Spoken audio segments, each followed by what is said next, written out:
Party से बगावत पर बीजेपी सख्त, 40 नेताओं को पार्टी से किया निष्कासित, 6 साल के लिए पार्टी से किया गया बाहर। महाराष्ट्र विधानसभा चुनाव के लिए मतदान में अब 2 हफ्ते ही बचे हैं। नामांकन के बाद सभी दल अपने अधिकृत उम्मीदवारों के खिलाफ बागी रुख दिखाने वालों पर कड़ी कार्रवाई की है। सत्तारूढ़ बीजेपी यानी भारतीय जनता पार्टी ने बुधवार को बगावत करने वाले 40 नेताओं पर सख्त कदम उठाते हुए उन्हें दल से बाहर कर दिया है। पार्टी ने यह कार्रवाई 37 सीटों पर उम्मीदवारों के खिलाफ चुनाव लड़ने वाले बागियों के खिलाफ की है। इस निष्कासन के पीछे पार्टी का उद्देश्य अनुशासन बनाए रखना और चुनाव में बगावत की प्रवृत्ति को रोकना है।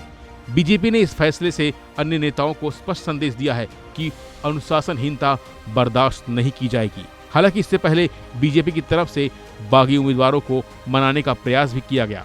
साथ ही नामांकन वापस लेने के अंतिम दिन तक उन्हें पार्टी के आदेश का पालन करने की बात कही गई, लेकिन कुछ नेता नहीं माने, जिसके बाद अब पार्टी की तरफ से ये कार्रवाई की गई है।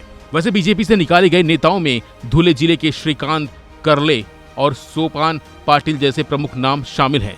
जलगांव शहर से मयूर कापसे और अश्विनी सोनवड़े को भी निष्कासित कर दिया गया है। इसके अलावा अकोट से गजानन महाले और वाशिम से नागेश खोपे को भी पार्टी से बाहर कर दिया गया है। वहीं इससे पहले बीजेपी ने झारखंड के विभिन्न सीटों पर अपने प्रत्याशियों के खिलाफ निर्दलीय चुनाव लड़ रहे 30 नेताओं को मंगलवार को निष्कासित कर दिया था। पार्टी ने एक बयान में यह जानकारी दी। जानकारी के मुताबिक बीजेपी के सभी बागी नेताओं को 6 साल के लिए पार्टी से निष्कासित किया गया है।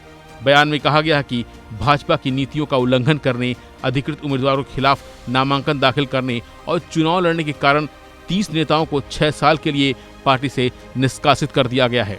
वहीं पार्टी से निकाले गए नेताओं में चंद्रमा कुमारी पलामी से, कुमकुम देवी हजारीबाग से, जूली देवी दुमका से, बलवंत सिंह लातेहार से, अरविंद सिंह खरसवां से, बाके बिहारी हजारीबाग से, चिंता रंजन साव बोकारो और हजारी प्रसाद साहू के नाम शामिल हैं।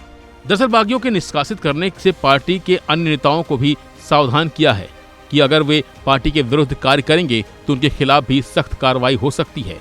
इस फैसले का मकसद पार्टी के अनुशासन और एकजुटता को बनाए रखना है ताकि आने वाले चुनाव में पार्टी का प्रदर्शन शानदार रहे। वैसे महाराष्ट्र विधानसभा चुनाव में महायुति और महाविकास अघाड़ी के बीच कांटे की टक्कर होने वाली है, जहां महाराष्ट्र की सभी 228 सीटों पर एक ही चरण में 20 नवंबर को वोट डाले जाएंगे, जबकि झारखंड की 81 विधानसभा सीटों के लिए 13 और 20 नवंबर को 2 चरणों में मतदान होगा। इसके नतीजे 23 नवंबर को आएंगे। फिलहाल के लिए बस इतना ही। बाकी अपडेट के लिए बने रहिए वन इंडिया हिंदी के साथ।